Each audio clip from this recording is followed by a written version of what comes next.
आबादानो जोंनि जिउ, आबादानो जोंनि थांनानै थानायनि लामा। बे बाथ्राखौ जों बयबो मिथिगौ। गुबैयै बर'फोरा माइनि आबाद मावनानै जिउ खुङो। जुदि माइ गायनोब्ला जोंहा मोजां दै, मोजां दंग'नि गोनांथि जायो।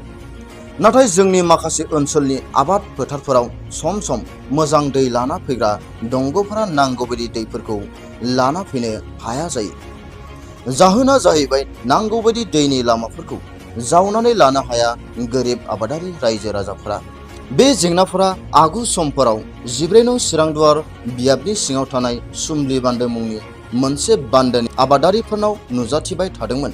प्रमद बर' दैदेननाय बिटिआर सरकारनि मिशन आरो बिजन लानानै थाद'नाय गैयै रायजो राजाफोरनि फारफ्रोमबो बिथिङाव नोजोर बोनानै हाबा मावनानै मदद आरो हेफाजाब होनायखौ जों बयबो नुनो मोनगासिनो दङ। थिग बेबादिनो बिटिआर सरकारनि मावफुं सोद्रोमा रनजित बसुमतारीनि बाख्नायजाथाव हाबा। सुम्लि बान्दोनि जेंनाखौ मिथिनानै एबा खौरां मोननानै इएम रनजित बसुमतारीया थोंजोङै मदद होनानै रायजोफोरनि जेंनाखौ बोस्रांनानै होयो। थारैनो 14 नं चिरांदुवार बियाबनि सिङाव थानाय गासै मोन 7 फारियै बेरेन्सिगुरि, गासागाव, मुरापारा, बालाजाहार, मलान्दबि, बुरिजाहार आरो आमलाइकुरि गामिनि आबाद मावनानै जाग्रा रायजो राजाफोरनो आबाद फोथाराव मोजाङै दै लांनांगौखौ नोजोर बोनानै जेसिबिजों सुम्लि बान्दोनि गोलाव दंग'खौ फोसाबनानै होदों इएम रनजित बसुमतारीया। सुम्लि बान्दो दंग'खौ फोसाबनानै होनायनि थाखाय गोजोननायजों फैगौ बिसायख'थियाव जोंनो इएम रनजित बसुमतारीखौनो बिजाथि महरै नांफिनगौ होननानै बुंथियो सुम्लि बान्दोनि दंग' नेहाथारि लेहेन्द्र बसुमतारीया। जोङो बिथांमोननि मिडियाखौ गिबियावनो जोङो बाख्नायो। जों जोबोद मोजां मोनदों।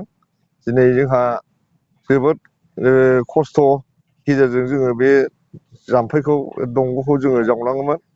दा बिथांमोना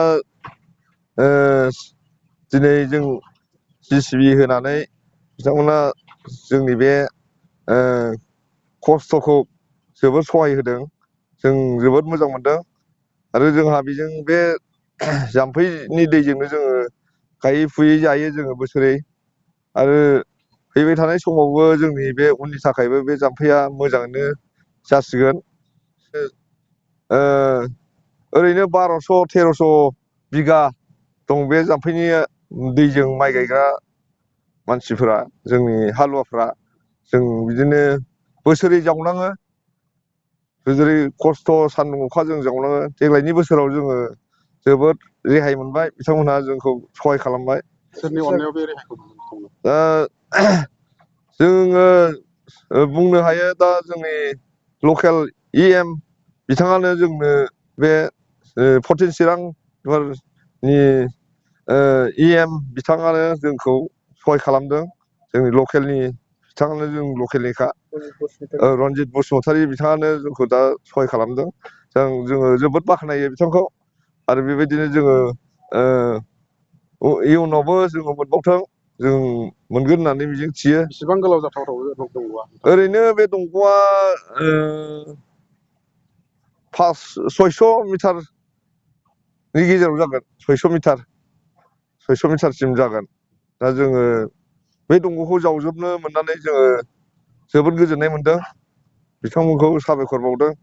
बिथाङाथ' दा जोंनि नुनायाव मोजाङैनो मावगासिनो दं। बे ओनसोलाव जौगानायनि गोबां खामानि मावदों। जोङो नुजोबाखै, थेवब्लाबो जों खोनादों, मावदों। जोङो मेगनजोंबो नुदों माखासेखौ। दा बिथाङा जोंनि बे ओनसोलाव डेभेलपमेन्टनि खामानिखौ मावगासिनो दङानो। जोंनि नुनायाव जोबोद बाख्नायथाव। जों बेखौनो बुङो। इयुनावबो जोङो बिथांखौनो मोनोबा जों मोजां जागोन आरो मोनगोन होननानै जों आसा खालामो। बिथाङानो जोंखौ सहाय खालामगोन। बे हिसाबै जोङो बिथांखौनो नांगौ।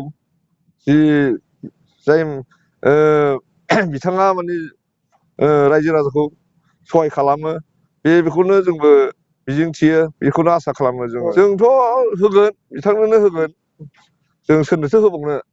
बिथांनो जोंनि लकेलनि इएम जाबायब्ला आरो जोंहाथ' सोर दंबावो?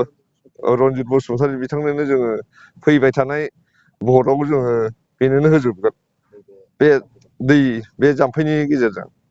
ओरैनो 50-60 घर, ओमफ्राय बेयाव जोंनि मानसिफ्रा दङ जाहैबाय ओरैनो हिसाब लादो जेन'बा 50-60 गैयाबाबो 400-500 जन मानसि दङ आरो बे फरियाल दं बे दंग'नि गेजेरजों बे दंग'नि गेजेरजों माइ गायनानै जोङो आबाद खेथि मावनानै जों थांनानै थायो आरो दा जोंनि नुनायावथ' दिनै जों दंग' जावनानै होदों बिदिनो केनेल बानायनानै होदों बान्दो बानायनानै होदों दा जोंनि नुनायावथ' गोबां माने आबादारिफोरनि थाखाय उन्नति खालामदों डेभेलप खालामदों मावनानै होदों बिथाङा दा जों बेखौ नुयो आरो बुंनो हायो जों